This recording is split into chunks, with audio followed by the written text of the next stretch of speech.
Hey folks, it's Cody Stoffer with Playmakers Corner, here to tell you about Code Red Coaching. Competing in athletics means you've lifted the weights, you've watched film, and you've got the passion. Problem is, that's what everyone else in the state has done. Perfect your game by honing in on your mental performance with Code Red Coaching. Whether you are a team or an individual, Code Red Coaching has the tools to create mentally solid habits and set up you or your team for success. Find Code Red Coaching at coderedcoaching.com or call 720-979-1914 to learn more today. That's coderedcoaching.com or 720-979-1914 today. Now back to the show. I'm Ethan Thomason. I played tackle at Rocky Mountain High School. I'm committed to BYU, and you're listening to Playmakers Corner. Howdy, y'all. Welcome back to the Playmakers Corner podcast. I'm your host for this episode, Cody Stoffer, and we are continuing our interview series, this one focusing on class of 2023 guys, especially from our top 5 lists. And we have one of those guys here today. We have a very special guest. If you'd like to introduce yourself, where you're from, where you've played football, and the position that you play, go ahead and let the audience know. Yeah, for sure. I'm Ethan Thomason. I'm from Fort Collins, Colorado, and I played football at Rocky Mountain High School. I played primarily left tackle, but, I can play both positions and, get flipped around. Yes, that is true, and that is something that we discovered in your film as well. But before we talk about your game and film and the gridiron and stuff, we kind of like to get to know, this is a more personal question, I think, and one that I think really personalizes our athletes. And so we like to ask, what is your favorite sports experience or memory while playing? This could be a playoff game. This could be a divisional, rival. This could be, we've even had some guys talk about basketball or other sports. And I know that you're a multi-sport athlete as well. So I guess go ahead and just fill us in on what is your favorite sports memory while playing a sport. And just, I guess, first thing that comes to mind was just the snow game in the first round in the playoffs, which was Mountain Vista. I'd never had a snow game in my whole career, and it just happened to be that first game with our quarterback, Gage Brookback, and just that day, the massive amount of snow, and we were able to pull off the upset versus Mountain Vista. It was so fun. Yeah, huge congratulations as somebody who, did brackets and whatnot. I will admit, we were wrong on that one, and, we love being proven wrong, and, especially with the circumstances surrounding that and just everything that you guys had to kind of deal with, that was awesome to see. So, huge congrats on that win, obviously. And yeah, no, snow games are different for sure. That's crazy that you never had a snow game up until then. Yeah, it's weird. I've always like really wanted to, but it's never worked out. Better late than never. That's what they say. Yeah. Better late than never. So, and we'll double back to some of that season as well. But before that, I find in my experience, having played sports, I also enjoyed watching sports and have some very fond memories in that realm. So what is your favorite sport viewing experience? More as a fan, whether this is, if you had siblings play, watching them play, or going to like a live NFL game, or watching a game on TV that you just really remember, anything in that kind of realm. It's a pretty broad range of memories, but I guess what is your favorite memory in that capacity? Oh man, that's a tough one. Really 3 games are standing out to me right now, but I guess to go with the school I committed to.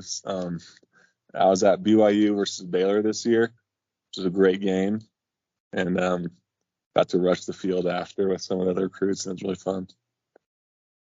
Got to be in the locker room after the game, and I committed to Coach Klein right before then. And it was just a perfect experience of just watching the great game.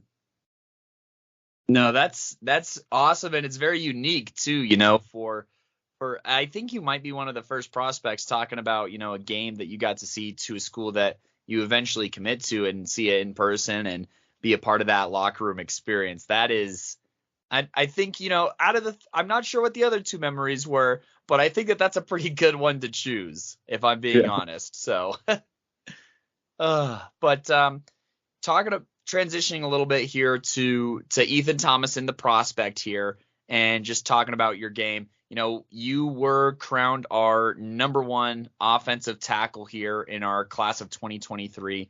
And, this wasn't the first time that you found yourself near the top of rankings in that kind of way. But I guess, what was your reaction to our evaluation of your game, and, the overall grade that you got of 88.85, I believe, is basically right there with 247.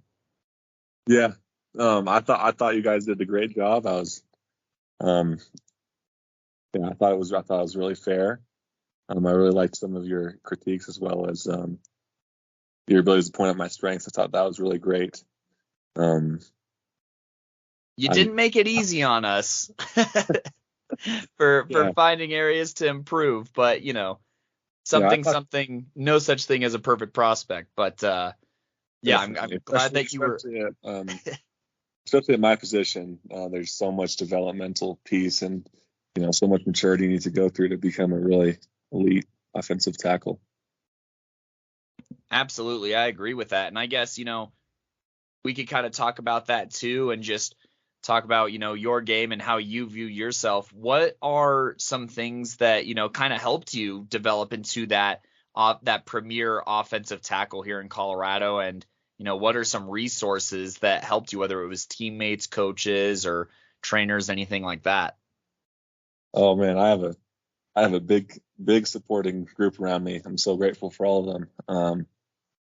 The first two guys, offensive linemen's best friends, are their strength coach and their position coach. And I know a strength coach, Mike Dyer at Rocky Mountain, did an amazing job. He's definitely not like a lot of high school strength coaches where they just tell you to push weight, but he really helped me with speed, agility, mobility, and of course strength. Because if you can't really move, then it doesn't matter how strong you are if you can't use it. So he did a great job with that, as well as my O-line coach, Scott Jones.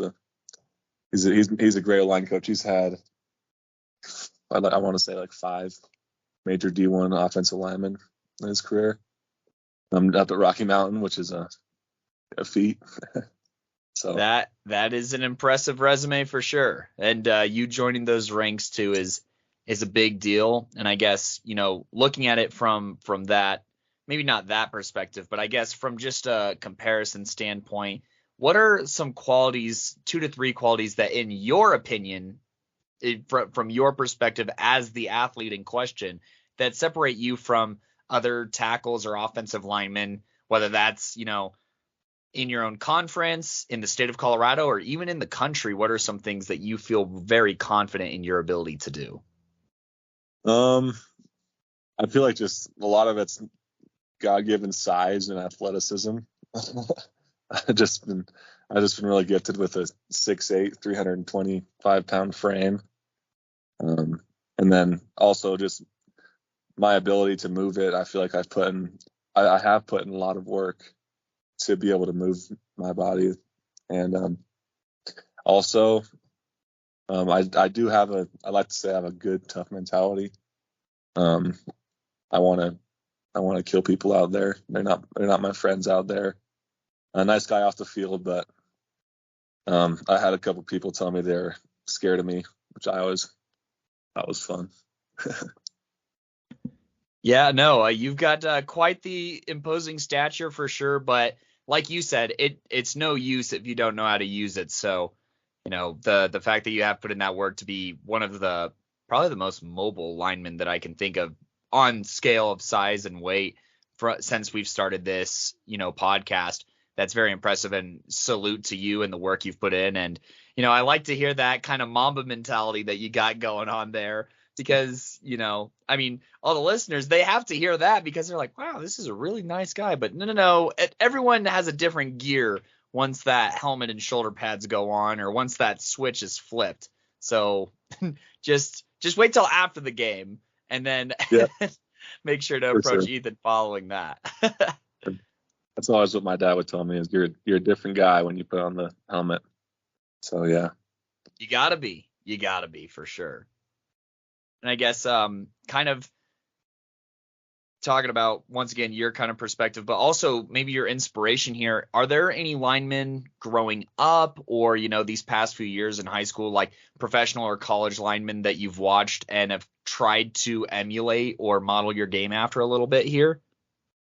Yeah, for sure. I love watching offensive line play. I call myself a nerd and just really analyzing different guys' techniques and what the things they do, like to add to their game. So I had lots of fun watching the Super Bowl. Those guys, Lane Johnson, and he's a guy that really stands out to me. And just every guy's just beautiful technique and just that power and something to look up to.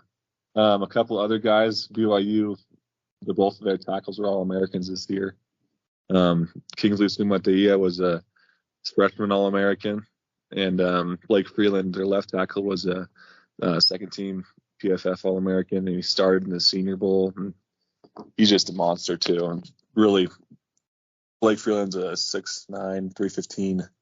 Built a little different than me, but similar frame, super athletic, and really, really a great pass blocker. I've loved watching him and modeling my game after him. And then obviously the best tackle in the league is Trent Williams. Just watching the insane way he moves and moves people. It's just really something I want to be able to do. So, yeah.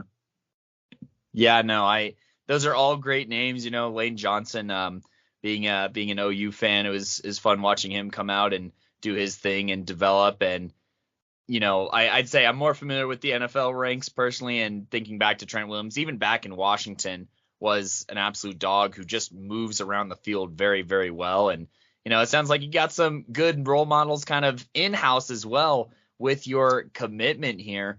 And so I think that that's a great segue to kind of give you a chance to talk about your recruitment journey and, kind of what did that look like? What did that path look like? Because, you were a highly coveted prospect and, you kept everyone on the edge of their seat. You didn't commit super duper early like a ton of other prospects do.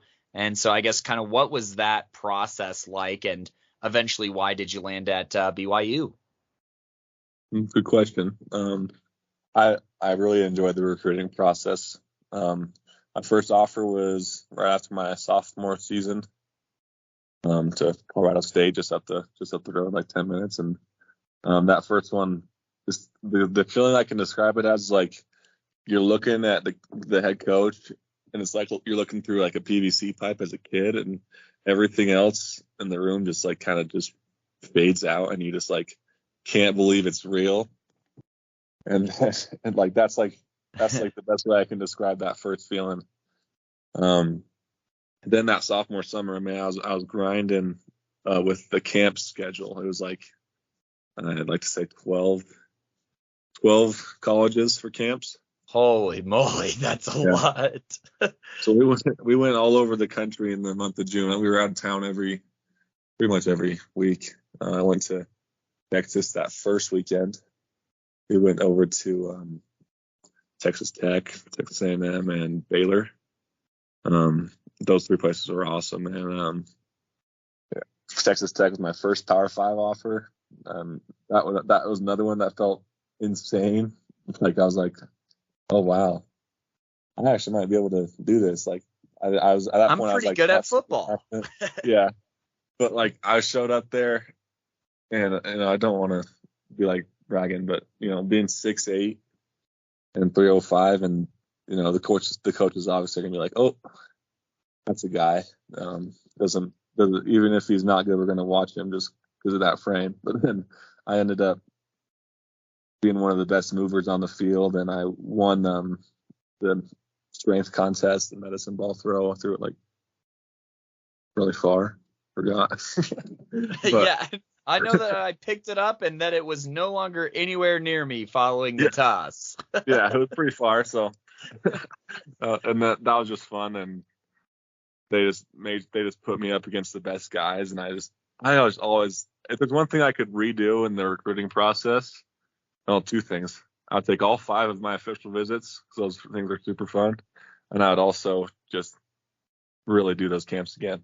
those camps were really just the most fun thing ever because you just get to go against guys that you'd never really go against up in Colorado or, just amazing competition down there and all over the country. So that's really fun. So anyways, after Texas, I'd like to say we went to Kansas in that Midwest area. We visited Oklahoma State, went to that Oklahoma OU camp, Kansas State, and Iowa State. And then I picked up offers from Oklahoma State, Iowa State, and Kansas State. Not OU though. OU was close. Like yeah. I don't really want to think about. I don't want as a Boomer Sooner fan. It hurts me to hear this.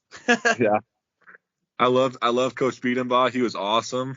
I love that camp. That was one of my favorite camps as well. And then also camping with Joshua Bates there was fun too. We were able to kind of get that Colorado connection up there. That was lots of fun. And then I guess we'll kind of skip forward after camps. I mean, there's also this Michigan State camp where I woke up at 2 a.m., flew out, took a 5 a.m. flight over to Detroit, drove to East Lansing for their camp that early afternoon at like 1, I think I'd like to say. Did the camp, got dinner, and then flew home, and I was home by 2 a.m. that night. So 24-hour trip. Yeah. Just a quick little 24-hour trip to Michigan State nonstop. You Yeah. had to be running on fumes by the end of that. I was struggling, and I ended up picking up an offer for Michigan State after that. So that's always just a fun story. Worth it. Camp experience. Yeah. Okay, then after my junior year, I really was like, every coach was telling me you don't have to prove anything with camps, and also I was just really trying to grind on my mobility. I was working with from physical therapists and just really working on that ankle mobility and engaging my hips and all these sports science things to really help my leverage, which is extremely important as an offensive lineman, especially a tall offensive lineman. Just getting down to the little things. I didn't touch a weight till August. I really was just working on my body. That definitely paid off. I feel like I didn't really miss any, because you can lift weights all the time. You can gain that strength back, but it's really important to build that foundation so then you can prevent injuries and be able to be really powerful. And one thing my doctor described it as is flexibility and mobility is strength. So it's like a spring. You have a spring and it has lots of coils and it's stronger, and the more you move it, it's stronger. So I'm really glad I did that. But then at the end of the summer, I was like, oh man, I miss these camps. They're so fun. So I mean, I wouldn't say I regret it, but probably not the smartest decision. Because at the end of that summer, I went to the Polynesian Bowl Combine, and then I also went to that Rivals 250 camp down in Dallas. And those were super fun, but after just like basically being just a yoga person and just stretching for like 3 months straight, little different. I was a little rusty for going against the top guys in the nation. Big picture, right? Big picture. It was still fun. I still really loved it, and it was cool. Got to meet some really cool guys there. And then junior summer was also another reason why I didn't really do many camps, was because I was doing lots of my official visits. So I took officials to BYU, Utah, and Stanford. I decided that those were really my top three going forward. Stanford obviously because of the amazing academics, and they're amazing people. I'm so grateful that I was able to have a chance to play there. Had so much fun on all my official visits. But BYU ended up just being the place for me. The relationships with coaches there are amazing. They're like family. They all took a private jet out to my grad party, and I just showed up and just was like talked to all my teammates and just was like just super great people. And that's what anyone around the football world will really say about Coach Kalani Sitake and all the coaches there at BYU is they're just really awesome people and great football coaches. No, I didn't just go there because they're nice people, though. I knew that they know how to develop NFL offensive linemen and moving into the Big 12 this next year. It's really exciting. We're going in a really exciting direction. Yeah, Coach Daryl Funk. I don't know if you know this, but Coach Daryl Funk, their offensive line coach, he actually went to Rocky Mountain High School. No shot. Are you serious? Yeah. That's incredible. It was wild. So I was like telling him, like he was calling me the first time. He was like, "Hey, just like, recruiting call." And he just like, so I actually went to Rocky Mountain High School. I'm like, no way. What are you doing at BYU? You're not even a member of the church. And then you're from Rocky Mountain High School, which there's really no. There's not like a pipeline here. There's not like a pipeline. That's what I'm saying. I mean, I love the school, but it's not like it's a Cherry Creek or like any of those major schools and like any St. John Bosco or, super football pipeline schools. It's just from Rocky Mountain High School. And he's like, yeah. And he went to Rocky, went up through the coaching ranks. He coached at Michigan, Coach Taylor Wan at Michigan, worked his way up from Ball State and other smaller schools. Coached at CSU as well. And yeah, he's an awesome guy and he's a great developer of talent, especially tall guys. He loves his tall offensive linemen. Yep. And you fit that bill just a little bit, right? Yeah. Yeah. I'm just about the limit as tall as you can get without being a little too tall. So yeah. And, that's awesome. He can do a great job developing me there, so that's why I chose him. No, that's exciting, and I mean, that's part of the beauty of being. It's like, how did you end up at BYU? And you're looking at Rocky Mountain. It's like, well, it just comes to show that somebody who played at Rocky Mountain High School or wherever in Colorado can climb the ranks and BYU about to be in a Power 5 conference, obviously, like with that move to the Big 12 that you were talking about. And, he's going to be coaching at a Power 5 school. And, people don't forget where they came from, right? He's like, well, I played at Rocky Mountain and I thought some of these guys were good back in the day when I played. So, it's one of those things where guys will just check back in on their old high schools and stumble across a 6'8", 315 plus recruit here. So, and then watch the film and, the film doesn't lie. You really are a fantastic prospect. And I really think that your ceiling is, as high as you could imagine it being, honestly. So, I will, obviously you still got to put in that work and whatnot, but, that sounds like an awesome recruiting journey. And, that you talking about Funk being from Rocky Mountain and, your experience with the camps, I guess, what is it like facing kind of that national competition? I mean, granted, at these camps, you're obviously facing the best of the best, but you think about Colorado talent, and I don't know if you got to hear the episode or know any of the other tackles there, but, like you said, you went to a camp with Josh Bates and whatnot. What do you think of like how Colorado talent stacks up to some of that national competition? Because I feel like a lot of the national perspective is that we're a flyover state. But here I am talking with basically 4-star recruit, at least in my eyes, right now. And, like you said, you traveled with Josh Bates. We had him very highly ranked. And, you have guys that are working in the college ranks. So I guess what is your kind of perspective on Colorado football following looking at some national competition and traveling a little bit? Yeah, that's a great question. I think we definitely measure up. And I think that we're definitely overlooked. Like, I don't know. I'm not going to try and like toot my own horn or anything, but I do not know any 3-stars with 18 Power 5 offers and from every Power 5 conference. Or not, but I just feel like we're a little bit disrespected. I know I was actually playing at some Prep Red Zone camps. Those things were just as competitive as the national camps. Now, of course, they're not as deep because it's one state. But the top end guys, like I love playing against I was able to go against Chase Brackney a couple years ago. That was my sophomore summer at that USA football camp. I was like, man, this guy's good. And he was cooking all the older guys, and then me and him had some good battles. And yeah, he's obviously one of the best guys in the state. One guy that I've never been able to go against though is Blake Purchase, and man, I wish we played Cherry Creek one of these years. All my teammates are like, no, we don't want to play Cherry Creek. I'm like, I want to play Cherry Creek. I want to go against those two edge rushers for. I want to challenge myself. I want to grow here. Yeah.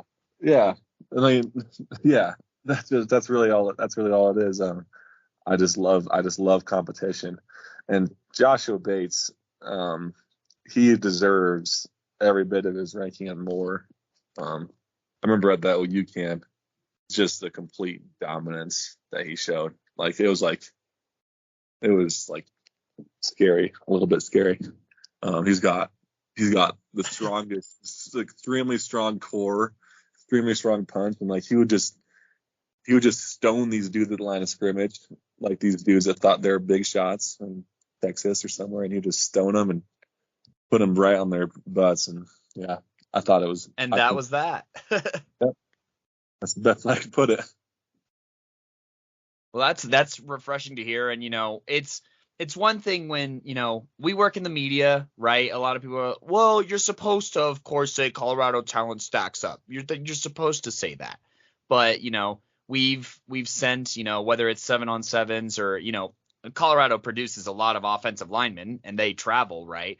So, the fact that we're still getting these looks, we're still getting these offers, whether it's, you here committed to BYU or Zach Henning, who's committing to Washington, this was a very talented tackle class and just a talented line class as well. Josh Bates, Hank Zelinskis as well on the interior. So, I think that it's just, we have to toot our own horn, it's because people really just, I agree wholeheartedly. They definitely overlook Colorado. And, if there's any college programs that are overlooking Colorado, they're missing out. Is my opinion. So we like to pump that a little bit. We should toot our own horn, otherwise nobody's gonna know, right? I mean, think about it. California, Florida, Texas, they're all loud about it. So why can't we be when we're talented? I agree. It's really not my personality, but I need to get better at that, especially in this new age of NIL and stuff and all that stuff. Sometimes you just gotta be a little bit cocky. just a hair, just enough, just enough. Yeah, not totally arrogant, but just a little bit. Another guy's that just I gotta shout out my own teammate, my left guard, Zane Feltz. He was a linebacker sophomore year. He was like 180 pounds. He put on almost 100 pounds. He's about 270 this last year, and he was able to go to D1 school at San Diego. Oh my gosh! And, I think that. Personally, this is my bias. This is biased, but I think he can go somewhere I think he can go somewhere further eventually. I'd invite you to watch that.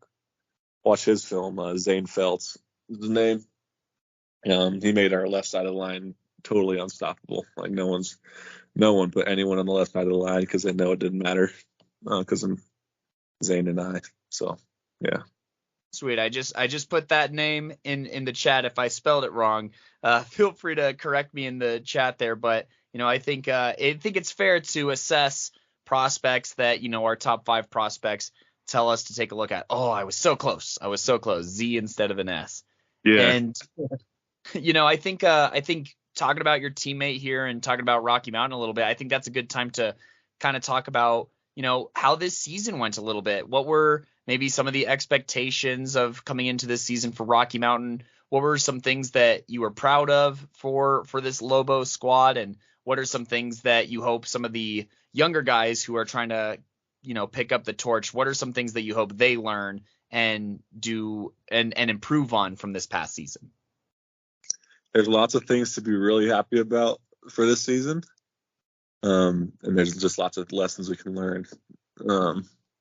I don't know of any other team that has had as much adversity as we do now. I don't really like to say that as an excuse, but we missed. I'd say we lost 11 starters throughout the year for multiple games. We had one game where we only had one of our wide receivers that started um, usually in one game, and we also had two of our quarterbacks out. One of our quarterbacks, which played wide receiver, broke his arm. Then Gage broke his ankle. Then we That had is foul. knee injuries. We had 4 or 5 broken ribs on one guy. We had a couple more, just so many injuries. We had 3 broken arms, and it was just wild. I've never seen so many injuries. And I was like, oh my gosh, we can't really take much more losses. We don't have free agents we can sign. We're just a bunch of We got what we got right now. just got what we got. So yeah, and given that, I thought we had a really good season. We started off strong. We won those first 2 games, and that Chaparral game was really good show of overcoming adversity. We played the night before when we were lightninged out, and then we were able to win that next game in overtime. And then that's when Gage broke his ankle, and we had to totally rewrite the script because Gage, I don't know if you know this, but Gage Brook, our quarterback, he just barely signed to Northern Colorado. Yes, And, yes, go Bears. I'm a UNC yeah. alumni, so I did happen to catch that. Awesome.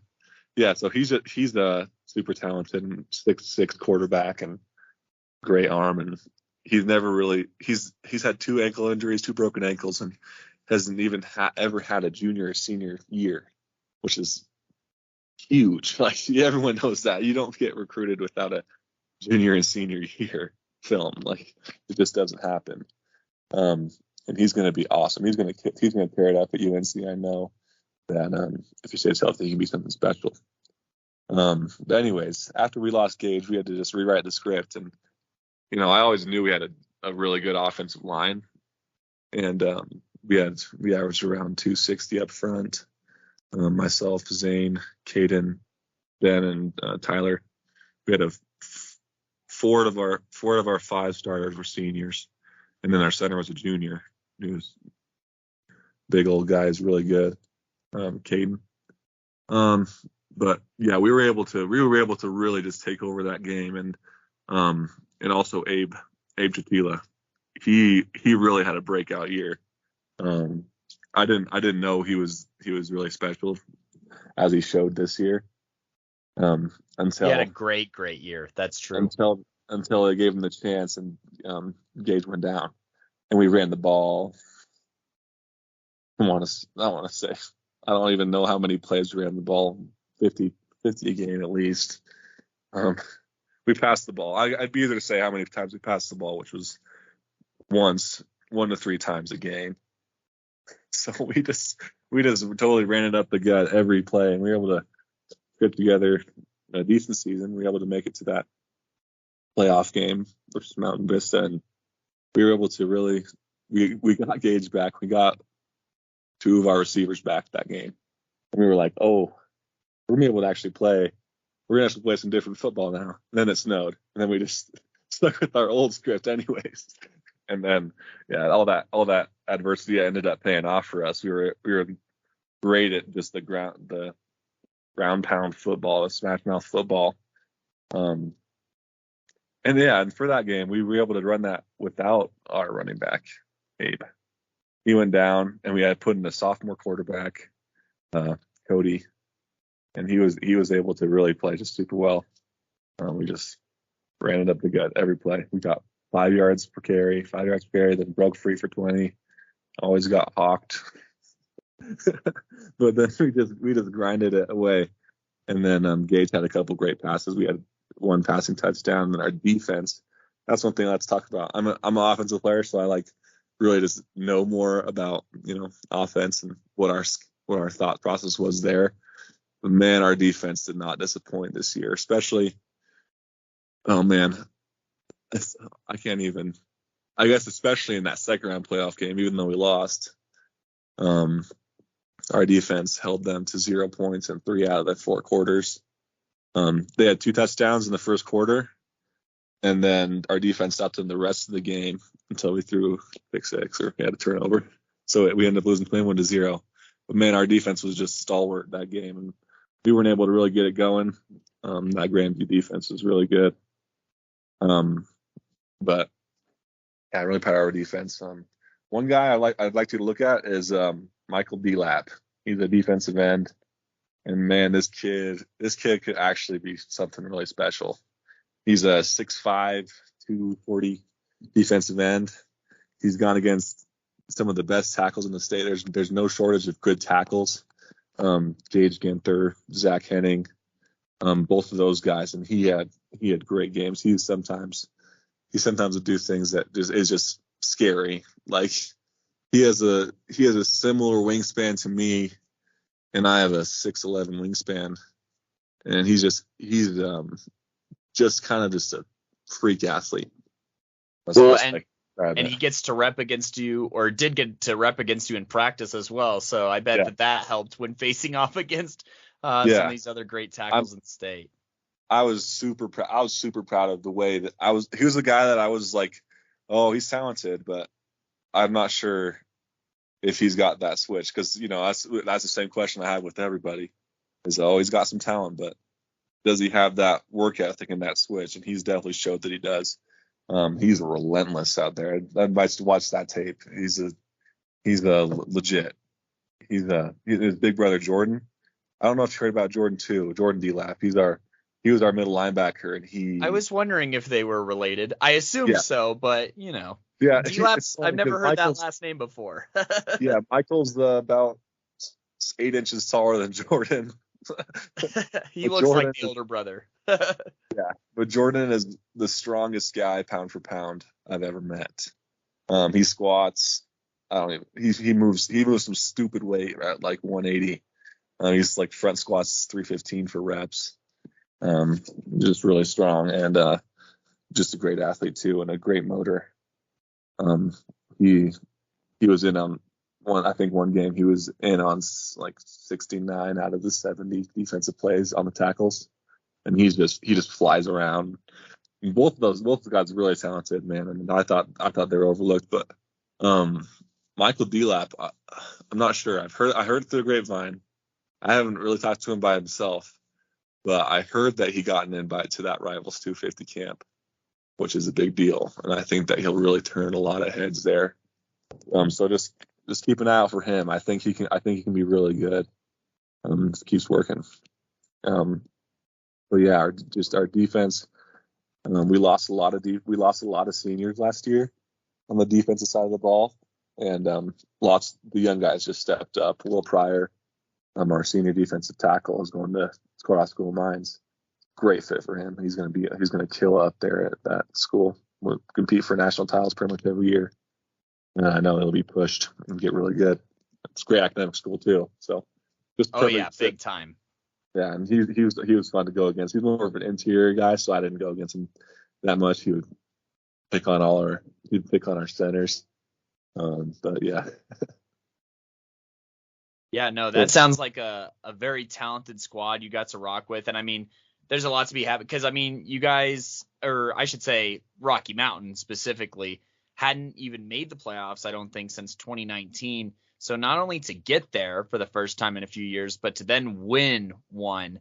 I didn't do my due diligence here. That's a little bit of a tongue twister there, but I didn't look up the last time that Rocky Mountain won a playoff game. But it's still good it's good for the school, and it's stuff like that too that should help some of these younger guys turn some more heads and stuff. And I mean, that's part of the reason why. I mean, you mentioned Cherry Creek earlier. Not only are they uber talented, but they have that sustained kind of success too, and that draws heads, and it can be anybody on any time. So, I think that this is good, and what you've helped build here on both the offensive unit and, challenging some of these defensive guys is going to pay off in the long run for Rocky Mountain recruiting. I think so too. That's one thing I've never heard in my life is Rocky Mountain recruiting. We kind of just, I don't think that we do that really too much. I don't know if that really does exist, but I said it just now, so maybe it'll be hashtag Rocky Mountain recruiting. I know it exists. I know it exists in a lot of places, kind of like a not real recruiting. Like there's nothing you can really give the guys, but just, school choice and that stuff. Yeah. But yeah, sure. I think it's a great culture of school. Teaches to build great men, great people on and off the field. And yeah, that's the most important thing. Coach Brook, retired, but he's done a great job building that culture. And I know that Coach Underwood, our next head coach, is just going to do it again. So. Yeah, no, I think that from the sounds of it, just what the staff was able to accomplish with the hand that they were given is pretty tough. And there's not like an injury report for Colorado high school teams, so that's why we like to do these interviews and hear about. I mean, we don't like to hear about how horrible your luck was, but it does just give us some perspective, and it does help us when we do those season previews kind of look ahead to that season and be like, well, when we're talking about last season, this team very much overachieved, I would say, based off of the hand that they were given from the interview I had with Ethan Thomason. So, I definitely appreciate you going in depth with that and letting us know, and obviously speaking to the culture of the school as well. And, I think that in general, we talked about Colorado on the national scale, but talking about inside of Colorado in the box state here, I definitely think that there's a lot of talent that's just quietly trying to hide out there in that Fort Collins area. A lot of people talk about, the Denver metro area naturally, just, population wise and school wise, what we got. But, Yeah. I cover a lot of the northern region, and, Coach V, one of my other co-hosts, covers the southern region. And, there's definitely talent that's, I'd say, a little bit more hidden or poked out there. And, being able to get big recruits from those areas like yourself, for the line position way up north there. Josh Bates doing it for way southwest Colorado out of Durango, being a 3A school. And obviously Braden Dorman, that quarterback out of Vista Ridge, just trying to get the spread going a little bit too is something that I really liked this past season, and I thought made it pretty competitive, just kind of across the board here. Yeah, for sure. That's one thing. Yeah, I agree totally. Yeah, and I appreciate you name dropping a little bit here too. I like watching some good film, and seeing as how you know what you're doing based off the film that I watched.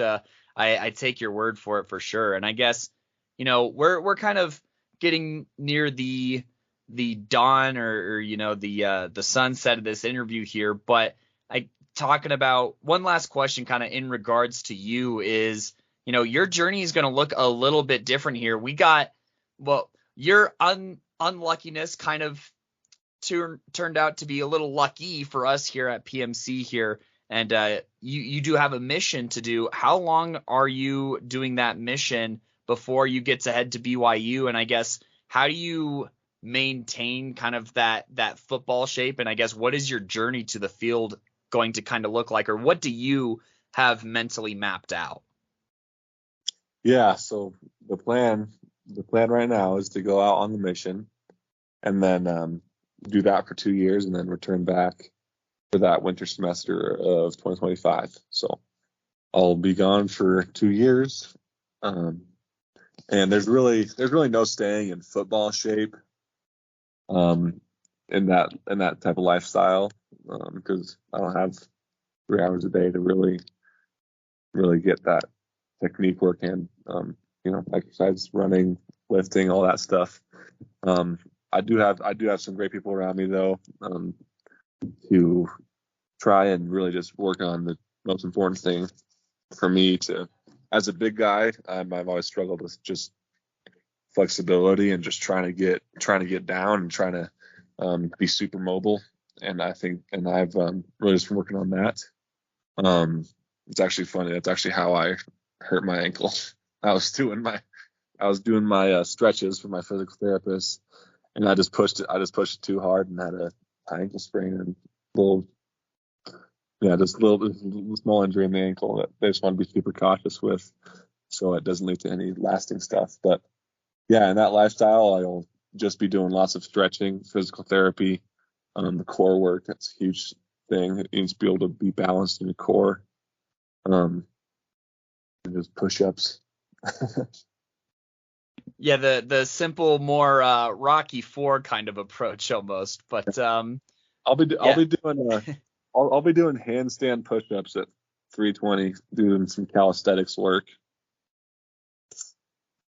man, it's see, you said it's hard to stay in football shape, but you're at least going to stay in shape, So I think that that's what matters. You're keeping that mobility up, and I think that you're probably the strongest advocate for mobility through strength and stuff like that. So I appreciate these varying perspectives that you bring here, and yeah, I think you'll be fine. And obviously, committed to BYU, they understand, what you got going on. So I think that, that helps out too, as far as, what your personal goals are and what you had in mind and your timetable, and them being accommodating to that is a great fit. And, seeing you kind of head to campus in that winter of 25, I'll have my TV on for that fall of 26 and see if or when you say winter, do you mean the January Like of 2025? Yeah. Okay. So, I'll stay tuned for that fall of 25, fall of 26 and see what I can see there. You got me excited, and obviously we wish you the best of luck on that mission as well, man. Thank you very much. One other thing about the mission is not to mention this, but the BYU strength coach is Andy Reid's son. They just won a Super Bowl, and Andy Reid's in my mission area, so I'm just outside. My area includes Kansas City, and so maybe I'll meet Andy Reid. He is a member of the church, so one thing his son was telling me is like, oh man, maybe he'll feed you. He'll feed you for sure. I'm like, no, he's so sweet. Dinner at Andy Reid's place. Kind of get my foot in the door in that world. Just be like, hey, Andy Reid, draft me. Come on. Come on. Hey, you've seen me. What do you think? That's awesome. Yeah, I'll cross my fingers for that, man. Being a Bronco fan, I obviously have to be upset. This, by the way, of course, now like an hour in, I'm going to say what day I recorded this. This is recorded on the 13th of February. So as a Bronco fan, I'm obviously not enthused by the Chiefs winning a Super Bowl, but from a football perspective and a coaching perspective, Andy Reid is definitely one of the best we've got to see do it. So if you do have that chance, that's big time. Andy. I was actually thinking the Eagles were going to win though, man. Their offensive line was really, really good, but you can't really beat insane quarterback play when it comes down to it. It's the most important position in football. But the Chiefs offensive line gave up 0 sacks versus the best pass rush in the league. And yeah, it's hard to lose when you give up 0 sacks to the best quarterback in the league. So yeah, that's a tough draw. And Sir Andy Reid, I think Ethan would love to someday be a part of protecting the goods of Patrick Mahomes and giving up 0 sacks. We gotta manifest it a little bit, right? Yep. But I'm gonna say it's gonna happen. Yeah, so it's an if, of course, but obviously we're rooting for you to go as far as you possibly can, for sure, here at the pod. And I guess if you could give some advice to athletes that whether they're entering high school and kind of like high school sports advice, or whether they're going to be going through the recruiting process, what is something you wish you maybe knew or could pass along to that next gen here? Oh man. It's deep here. It's deep here on the podcast interviews.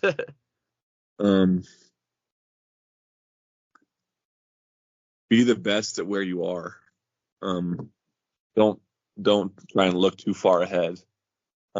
First, set your goals to be the best freshman on the team.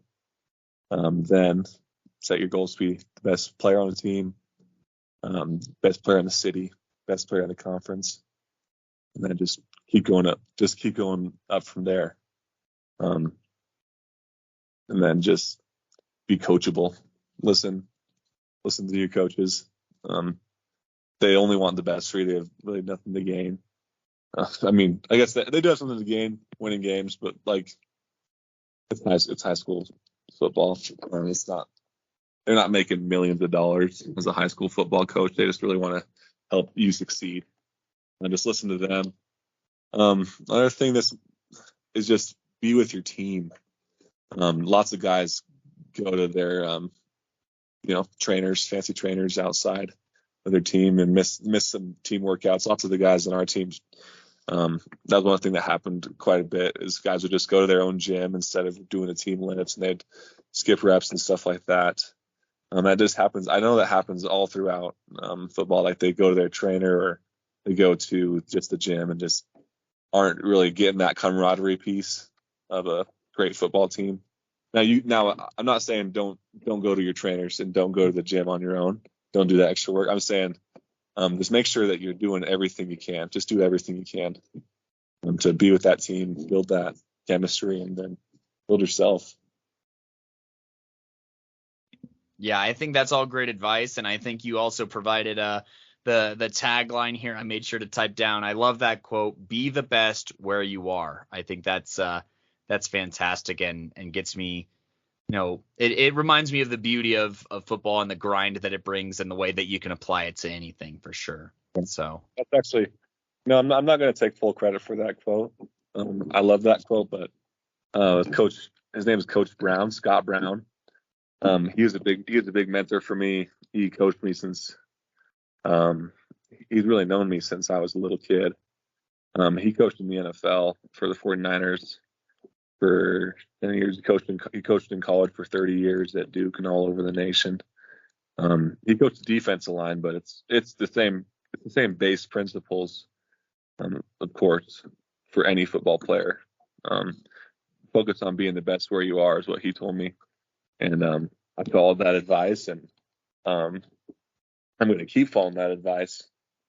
And I'm just so grateful for him in my life. He was one of the guys, one of the huge football mentors for me. He would take time out of his week during COVID, and he would train me for free at a park, 3 times a week for like an hour. We just get bags, and we just run, and we just move our feet over the bags and just do all of these moves that really helped me in the camps. We did the same drills as those camps, and I was able to be ready for them. And he was the biggest. He was a huge proponent to my success. We're still in touch, and I'll use him as a resource forever. He's an awesome guy. So I'll give him a little shout out. I'm sure he doesn't really care about the shout outs. The only thing about him is he doesn't care about the shout outs. He's had enough of his limelight, but he was just a great mentor for me. Yeah, no, that's awesome. And I'm glad that you were able to get that work in, and kudos to you for citing your source on that, because I totally would have been like, yep, all me when I came up with that for sure. But all jokes aside, I think that you've done a great job in your career, and obviously you're in a pretty good spot to succeed. And you already shouted out, Coach Scott Brown here. And you've already had a couple of shout outs, but feel free to reiterate if you would like. But, here at the end of the episode, we definitely like to give our athletes time to just shout out, anybody who's been important to their academic or athletic career, and just give them a chance to thank them on the show, whether it's friends, family, coaches, or fellow players alike. And so, I hear you use the word grateful quite a bit during the course of this interview. And now this is like the grateful segment of the interview. So just kind of have at it, man. Okay. This might be a long list, but my family, my mom, she's been a great support to me. She recently learned what position I played. So that's a big plus. She was on coach side. She was a D1 college basketball player, and she taught me work ethic. She was probably the first person that taught me work ethic. In 7th grade, I was terrible. I was 6'4". I was playing on the JV middle school team. I wasn't even on the varsity middle school team. And everyone was like, "What is this dude doing on the JV team?" I just hadn't learned that you need to work if you want to be good. I thought, "Oh, I'm 6'4". I'm good enough." And she's like, you can't expect. And then I was really sad because I didn't get in the championship game. And she was like, you can't expect to play if you haven't worked. And like, and I was mad about that. I was like, oh, what? But then I just thought on it, and it's so true. Um, Nothing's going to be given to you, no matter how talented you are. You can be the most talented guy in the world, and never touch the court or never touch the field if you don't ever put in work.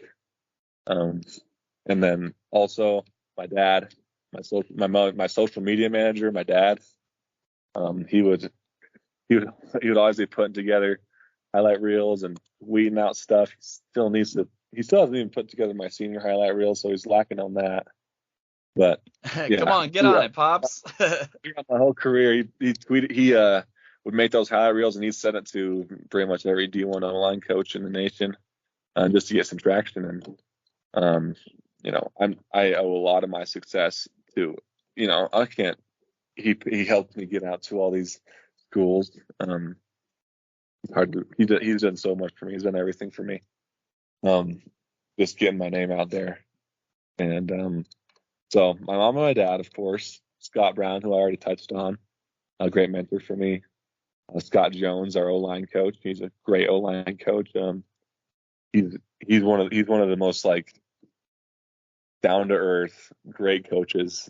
He teaches great fundamentals, and he knows what he's talking about. Coach Dyer, my strength coach at Rocky, he was one of the guys he's always grinding. He's coached strength there since my dad went to Rocky, and he's always been just tweaking his program a little bit every year, and just trying to upgrade our weight room every year. We have one of the nicest weight rooms I know of in the States. It's massive for the relatively smaller program we have. But he's just putting so much work on that. My head coach, Mark Brook, he's been a great mentor for me. He's just a great man and a great role model and a great coach. Not a guy the kids can really talk to. Each player can really talk to. Another guy, Joe McKay. I worked with him over at this gym called Pursuit, and we just worked during COVID. We worked on some speed stuff, combine training for combines to help me practice for 40s and shuttles and just get my movement up. He was a really big help for me in that time of my life. And then this really another big proponent that more recently has been the really biggest part of my development is the staff here at Rebound and at Hecker Sports Medicine. Both of those guys really have helped me, given me treatments and lots of these things to help me improve my mobility and to improve my athleticism. Just teaching me a lot about sports science. I always found that really interesting, just finding little ways to get an edge and ways to just make yourself solid. Having good movement patterns and just all the chains of what leads to injuries, and just learning about all that stuff has really helped me. Those guys have been great. Oh man, I just don't want to miss anyone. The BYU coaches, they're awesome. I really haven't had the experience with them yet. I'm just really looking forward to that. Yeah. And this is the part where you say, and everyone else who's been a part of my journey, and then you got it well rounded there. You know who you are, and you can text me if you're mad. There you go. I'll make sure to add you in something else. Well, see, the people who know you, they know where to find you, and I know that you're gonna kind of be not obviously super social media heavy over these next few years, but let's see if we can get you a couple more followers before you take off, and maybe some people to get to follow you. While you're on the mission, you come back with a ton more followers. Where can the fans find you and follow you on social media? I appreciate that. Yeah, you can find me on Twitter at Ethan Thomason 77, and then on Instagram I'm Ethan Thomason 76. I got to change that just to be my name, but Yeah, those are my handles. Ethan Thomason 77, Ethan Thomason 76. There you go, folks. So make sure to go find Ethan. Go ahead and give him a follow. And while you're out there, make sure to find us, at Playmaker Corner on Twitter and Playmakers Corner on Instagram, Facebook. We also got a Twitter where, we are going to be releasing. There should be a little snippet, little clip of Ethan, as well as a little bit of a preview as far as, what our breakdown looked like. And be sure to check out our episode where we dissect the top 5 2023 tackles for Ethan's full film breakdown here. And by the way, he did grade at an 88.85. That is one of the highest grades in PMC history. So kudos to Ethan, who definitely earned that. And Ethan, thank you so much for hopping on the show with us here. We appreciate your time, man. Definitely. Thank you so much for having me. Of course. And, thank you so much once again, Ethan, for having us on. It was absolutely our pleasure here. And for more content such as interviews, film breakdowns, recaps, and stuff like that, be sure to find us anywhere you listen to podcasts, whether that be Spotify, Apple Podcasts, Google Podcasts, or Anchor, who distributes all of our podcasts to those streaming places. Be sure to subscribe, follow, or whatever you have to do. Turn on those notifications so you get notified every single time we drop an episode, and that way you can give us a listen. We have plenty of great content for you. Interviews, obviously our top 5 2023 series by this point has come to a close, and Ethan was a member of this very prestigious, very talented 2023 class. And, we have plenty to talk about with Colorado football. We got our season previews later in the summer, as well as our weekly recaps during the fall. And for now, be sure to tune into our Colorado girls flag football in the fall as well. And then here in the spring, we are covering women's flag football on the NAIA level. So please stay tuned for all of that. And if you don't listen to any of those streaming services for some reason, we also post things to YouTube as well. So go ahead and find us, Playmakers Corner, on YouTube. Follow us on all of those, the social medias. Stay tuned for plenty of more content. I have been your host for this episode, for this segment, Cody Stauffer, and I'll catch you next time.